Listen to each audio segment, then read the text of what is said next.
So we'll go ahead with next question. Question number 7. बहुत easy question है ये. A Carnot refrigerator operates between 250 Kelvin and 300 Kelvin. So of course 250 Kelvin मतलब cold region का temperature होगा and 300 Kelvin is the temperature of hotter region.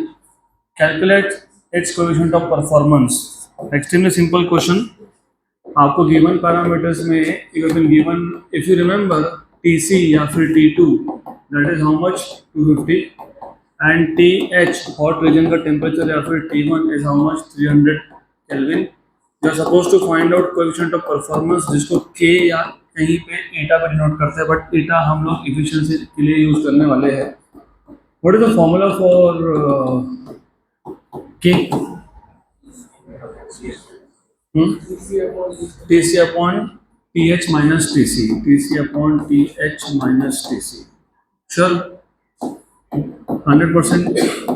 अगर sure नहीं भी हो तो श्योर हो जाएगा k की वैल्यू 1 के ऊपर ही होती है, तो डिनोमिनेटर छोटा ही रहेगा. और एफिशिएंसी का उल्टा होता है, एफिशिएंसी के केस में इट्स ऑलवेज लेस देन 1. तो k equals to TC, the value of TC is 250 upon TH is 300 minus 250. So this is 250 by 50, that is equals to 5. So done, simple सा question था. Next question. अगला question. Done.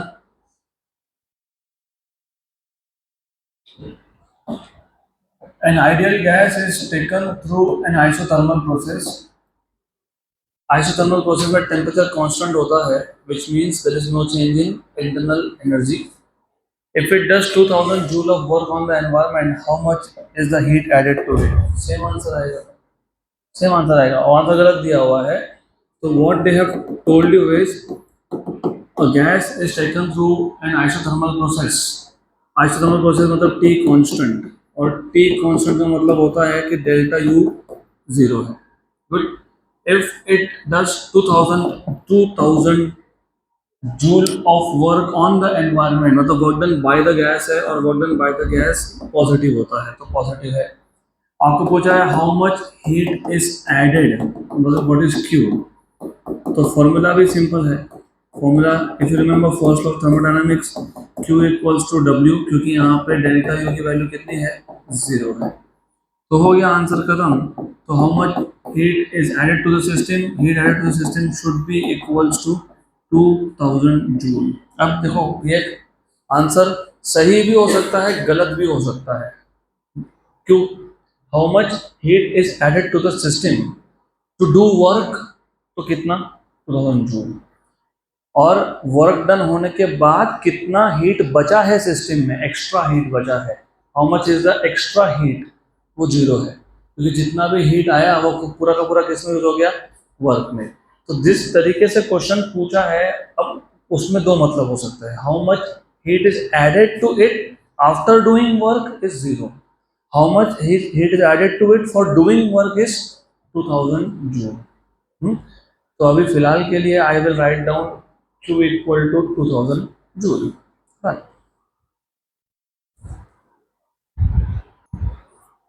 तो अगर board exam में ऐसा question आए ना, तो ऑन अ सेफर साइड लिख देना 2000 joule of heat is added to do work, क्योंकि टेम्परेचर सेम रखना है. तो हम लोग गैस को अलाउ नहीं कर सकते खुद का एनर्जी यूज करने के लिए. और एंड लिख देना साथ में, and the heat which is remaining after the gas has done work is 0. तो heat added, extra heat added is 0. Next question. An ideal monatomic gas is adiabatically, adiabatic मतलब sudden process होता है, adiabatically compressed so that its final temperature is twice of its initial temperature. तो T2 is 2 times of T1. What is the ratio of final pressure to initial pressure? तो first of all you should know कि ये जो adiabatic process होता है, वहाँ पे ना Boyle's law चलेगा, मतलब P equals to constant नहीं लिख सकते हो, ना चार्ल्स लॉ चलेगा, मतलब V by T equal to constant भी नहीं लिख सकते हो, ना ही गेलुसाक्स लॉ चलेगा, मतलब P by T equal to constant भी नहीं लिख सकते हो. तो इसके जगह पे 3 नए इक्वेशंस होते हैं, जिसमें से 2 आपको पता है. नहीं पता है तो एक तो पता होना चाहिए, at least you should know P V raise to gamma equals to constant. Knowing this is sufficient. तुमको अगर टेम्परेचर और वॉल्यूम का रिलेशन बनाना है, टेम्परेचर और वॉल्यूम का, मतलब तुमको प्रेशर नहीं चाहिए, तो you can write down P V equals to N R T. तो V P equals to N R T by V. इस इक्वेशन नंबर 2 को इक्वेशन नंबर 1 में सब्स्टिट्यूट कर दोगे तो तुमको वॉल्यूम और टेम्परेचर का रिलेशन मिल जाएगा। From 1 and 2 you can write down P के जगह पे N R T by V, N R T by V, और V raise to gamma equals to constant.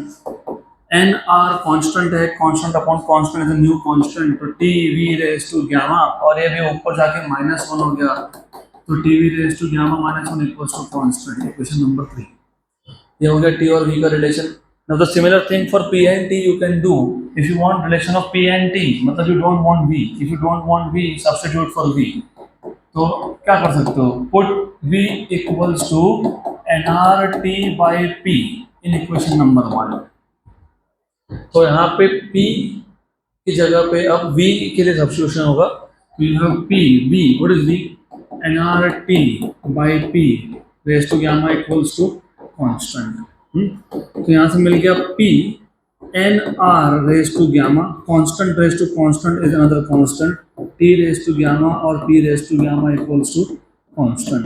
Constant upon constant is another constant, तो you will have in this case as p t raise to gamma और p raise to minus gamma equals to constant. Minus gamma क्यों लिखा, क्योंकि मैंने ये इसको ऊपर लेके आया तो माइनस गामा, तो t raise to gamma p raise to 1 minus gamma equals to constant. So this is the relation between T and P. अब बुक टू बुक अलग तरीके से लिखते हैं। कभी कभी क्या करते हैं ना, जैसे इस क्वेश्चन में तुमको फाइनल प्रेशर पूछा है, तो फाइनल प्रेशर पूछा है तो फिर प्रेशर का पावर उनको 1 करना होता है। अगर प्रेशर का पावर 1 करना है मतलब 1 माइनस गामा नहीं चाहिए। फॉर एग्जाम्पल मेरे पास एक इक्वेशन है जिसमें पी स्क्वायर है और तुमको स्क्वायर नहीं चाहिए, तो क्या करोगे, स्क्वायर रूट लोगे। तो in many books what they do is taking not square root but taking 1 minus gamma root। Square root लेना मतलब इंडेक्स में 1/2 लिखना, तो 1 माइनस गामा रूट लेना मतलब इंडेक्स में 1 अपॉन 1 माइनस गामा लिखना। तो t raise to gamma upon 1 minus gamma, p raise to 1 minus gamma upon 1 minus gamma, कितना हो गया 1 इक्वल्स टू कांस्टेंट। तो कहीं पे तुमको ये दिखेगा, ये और वो सेम है। आई वुड रेकमेंड तुम इसको याद रखना, क्योंकि फिर कितना याद रखोगे रख रख के। कई कई जगह पे टेम्परेचर फाइंड करना होता था, टेम्परेचर का पावर गामा नहीं चाहिए, तो फिर उस केस में क्या करते हैं, taking gamma root of equation number 4, तो t raise to gamma upon 1 minus gamma, p raise to 1 minus gamma by gamma equals to constant. Equation number 6, equation number 4, 5, 6 एक ही है, it's the same. So do not remember all this. I would recommend that you remember only this. Done. Sufficient enough. तो अभी assuming कि तुमको ये equation याद रहेगा, तो we can solve this question now. An ideal monatomic gas is adiabatically compressed so that its final temperature is twice its initial temperature. तो आपको given parameter में आपको बोला है T2 equals to 2 times of T1. Correct. और पूछा क्या है, what is the ratio of final pressure to initial pressure, what is the ratio of final pressure मतलब P2 by P1 to that of initial pressure. And अभी मैंने formula derive करके दिया, if you of course remember, क्या था, T raise to gamma P raise to 1 minus gamma equals to constant. तो इसका मतलब ये होता है, solution will start from here, which means that T1 raised to gamma, P1 raised to 1 minus gamma equals to T2 raised to gamma, P2 raised to 1 minus gamma।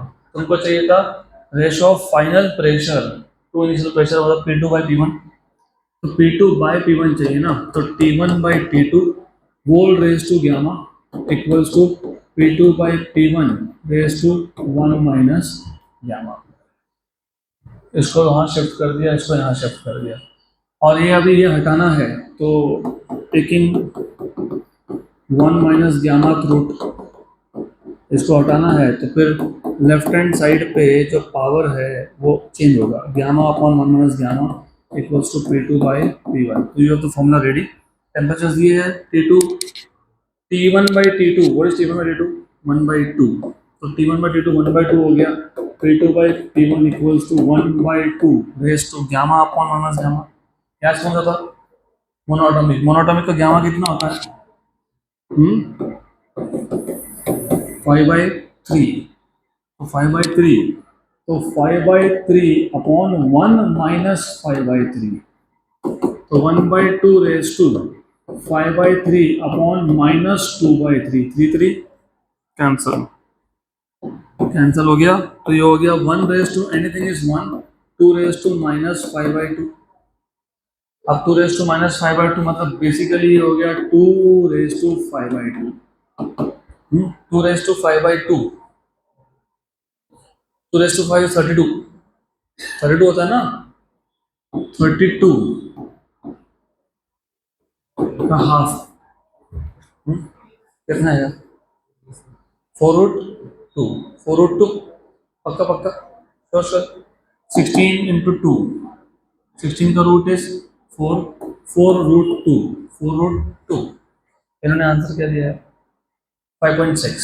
4√2 is 5.6, क्योंकि √2 is 1.414, तो 4 into 1.4, 1.4 into 4 is 5.6।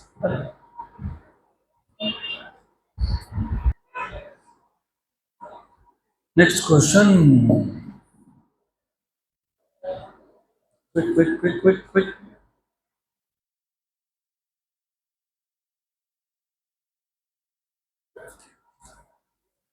अगला question,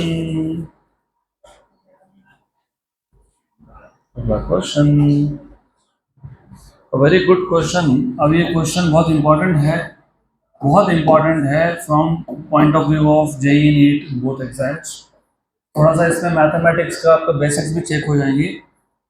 hypothetical मतलब imaginary thermodynamic cycle is shown in the figure.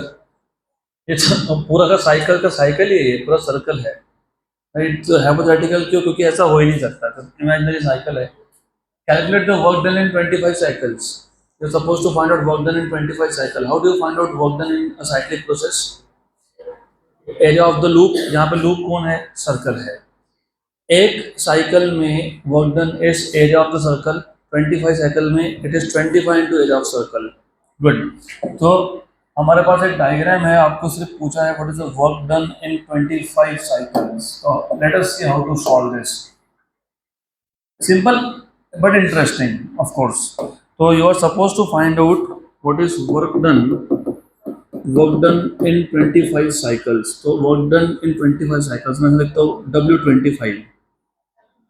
तो work done in 25 cycles को find करने के लिए formula भी सिंपल है, it is work done in 25 cycle is 25 into work done in each cycle, और work done in each cycle is area of circle.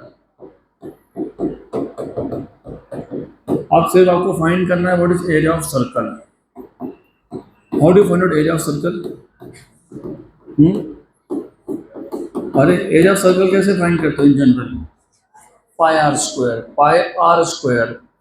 तो यहाँ पे वो पाई आर स्क्वायर का फॉर्मूला नहीं चल सकता है। क्यों नहीं चल सकता है? क्योंकि जब तुम पाई आर स्क्वायर बोलते हो उसमें रेडियस की वैल्यू हर बार हर जगह पे सेम होती है। यहाँ पे दोनों एक्सिस अलग अलग है, एक वॉल्यूम एक्सिस है, प्रेशर एक्सिस है। तो यहाँ पे तुम पाई आर स्क्वायर डायरेक्ट नहीं कर सकते, तो क्या कर सकते हो?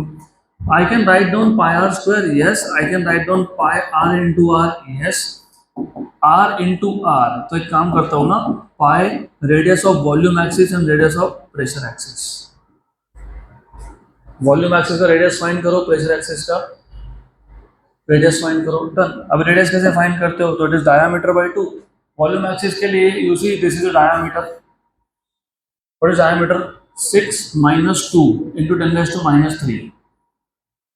6 minus 2 मतलब 4 into 10 raised to minus 3।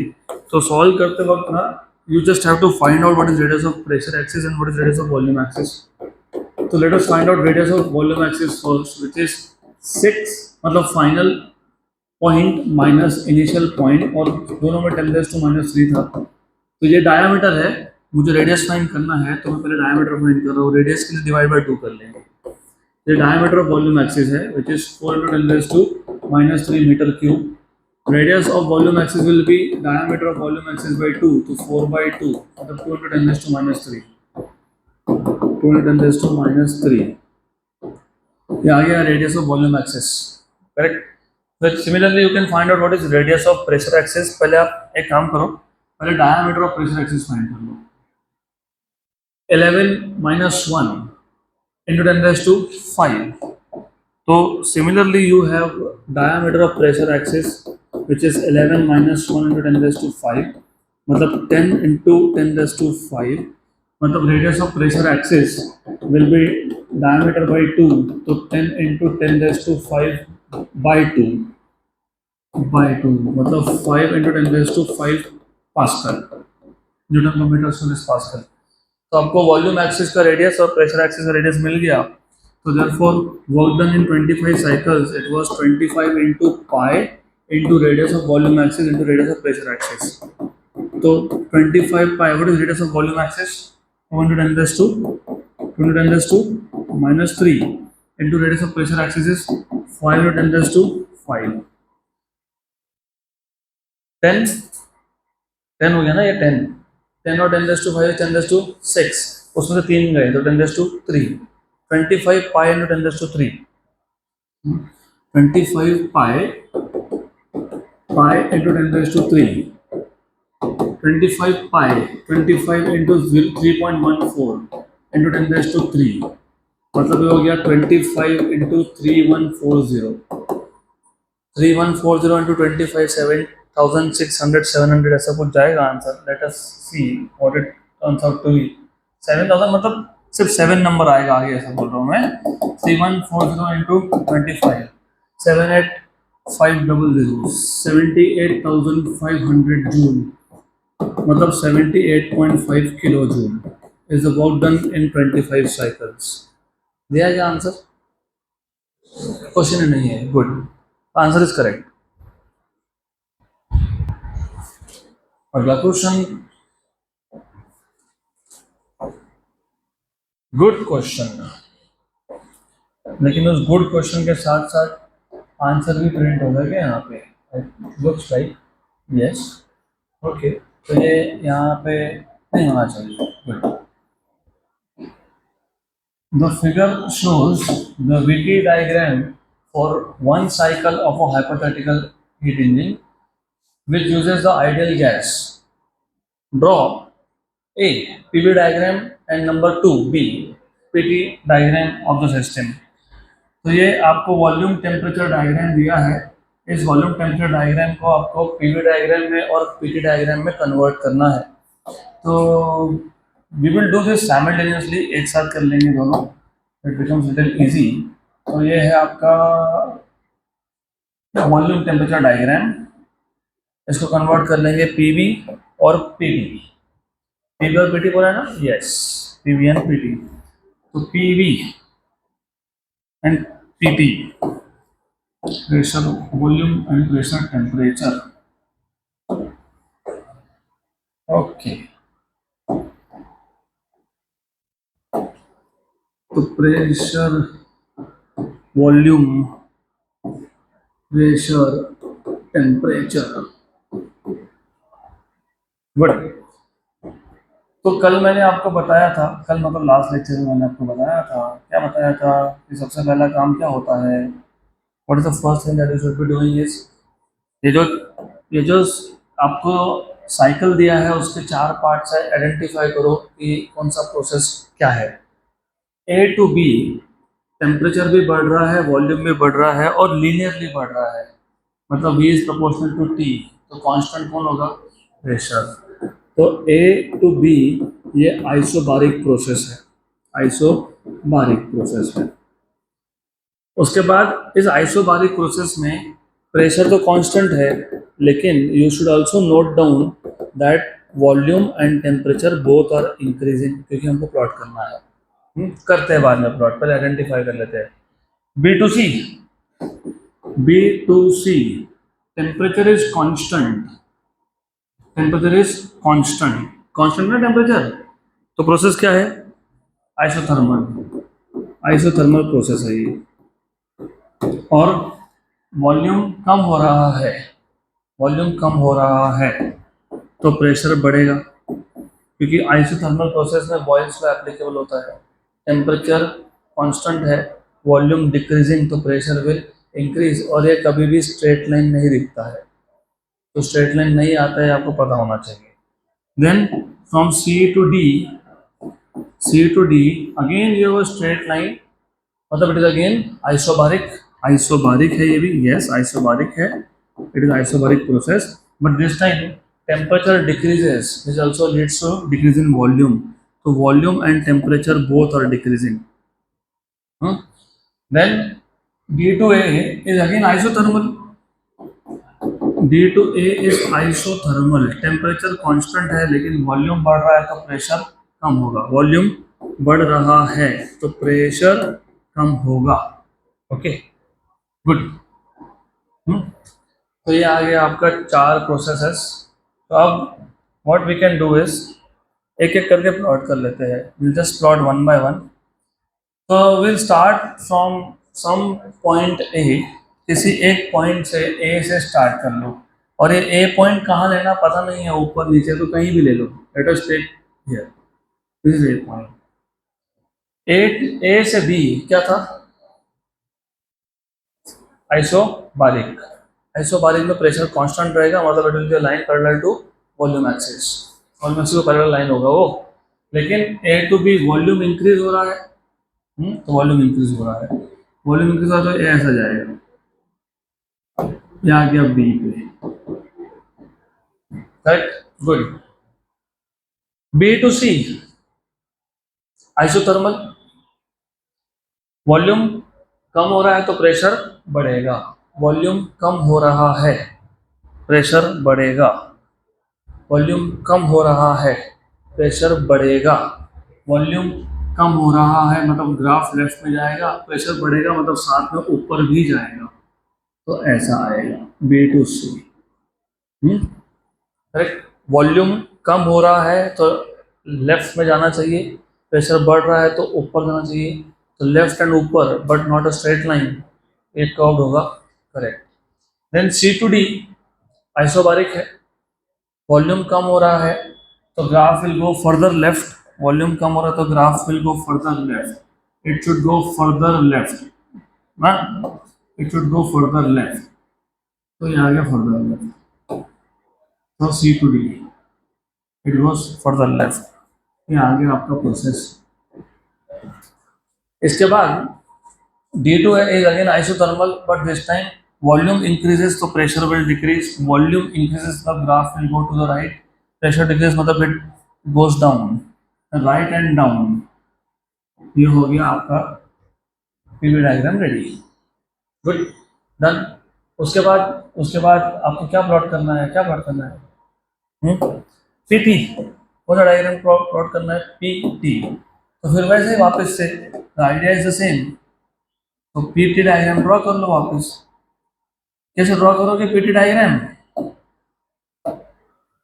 Start करते हैं ए से, ए से, ए से बी, ए से बी क्या हो रहा है?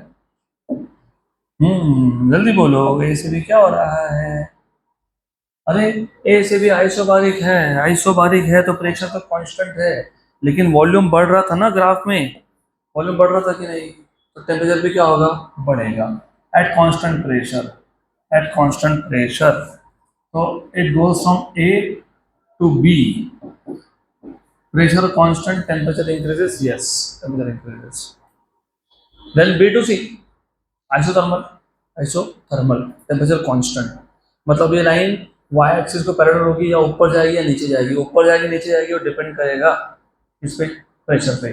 प्रेशर बढ़ रहा है, प्रेशर बढ़ रहा है at constant, at constant, at constant temperature, तो प्रेशर बढ़ रहा है एट कांस्टेंट टेम्परेचर, ऐसा चला गया, तो ये आ गया सी पॉइंट, तो बी टू सी। उसके बाद सी से डी वापस क्या है?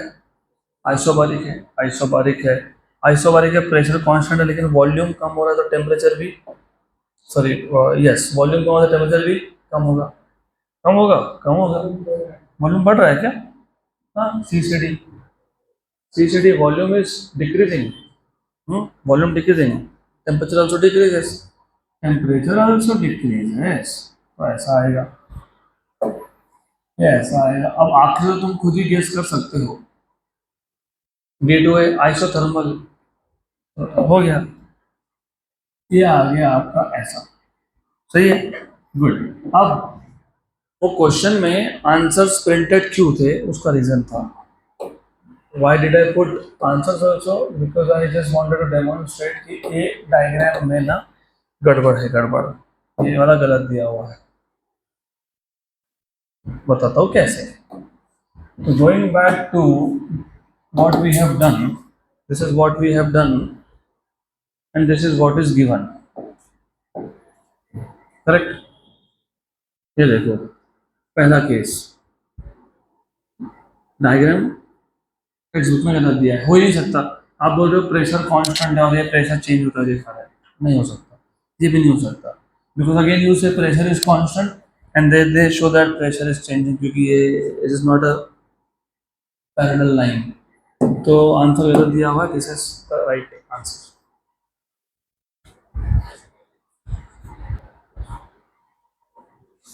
Next question and the last question of this chapter. A system is taken to its final state from initial state in hypothetical path as shown in figure. Calculate the work done in each case. Work done in each case मतलब यहाँ पर तुमको चार part दिख रहे होंगे, A to B, B to C, C to D और D to A। इन चारों पार्ट्स में कितना वर्क डन हो कैलकुलेट करो। बी टू सी और डी टू ए में तो वर्क डन जीरो है, क्योंकि वो आइसोकोरिक प्रोसेस है, तो वहाँ तो वर्क डन हुआ ही नहीं, तो आपको सिर्फ सिर्फ आपको ए टू बी और सी टू डी का वर्क डन फाइंड करना है। तो they are asking you to find out what is the work done in each case, मतलब work done from A to B, work done from B to C, work done from C to D and work done from D to A. Work done from D to A, तो एक एक करके कर लेते हैं find. It is too simple, of course we'll directly start with the solution. Do you remember what is, how do you find out work done from graph?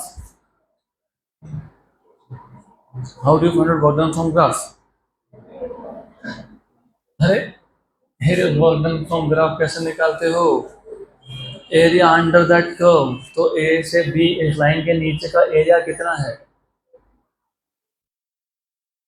Area of square नहीं करना है, ए बी के नीचे पूरा area देखना है, पूरा। ये 6 है, 6, this value 6, this is this is 2, this is 6, तो डिफरेंस कितना हो गया?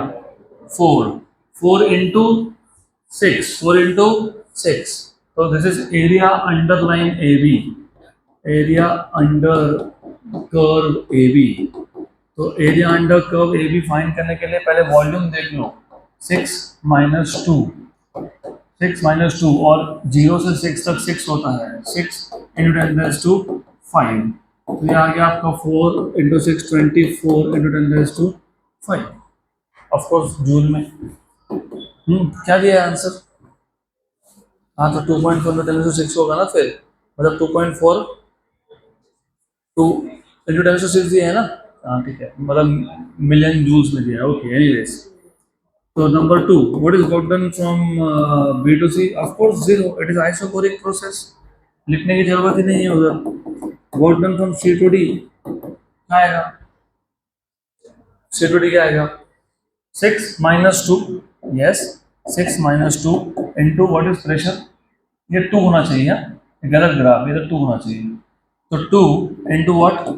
10 raised to 5, 10 raised to 5, गलत हो गया, माइनस। क्यों माइनस? एक्सपांशन में work is done by the gas which is positive work, और कंप्रेशन में work is done on the gas which is negative work, तो 4 इंटू 2 इज 8, तो माइनस 8 इंटू 10 रेज़ टू 5, क्या दिया आंसर? माइनस नहीं दिया है तो गलत है, वो नेगेटिव आना चाहिए। ये लेटर में दिया है क्या, तो फिर कन्वर्ट कर लो। लेटर में दिया है तो क्या ही कन्वर्जन फैक्टर डालोगे, 10⁻³ ओके गुड। 10⁻³ मतलब कितना हो गया ये, कितना हो गया 2, मतलब आंसर इज 2.4 किलो जूल। ठीक है ओके, यहाँ पे भी 10⁻³ तो ये भी आ जाएगा आपका 2। And what will be work done from D to A 0, work done from D to A 0, work done from D to A is 0 because it is isochoric। और वो माइनस आना चाहिए, वो नहीं दिया है तो माइनस कर लेना। डन, खत्म, एंड ऑफ दिस चैप्टर।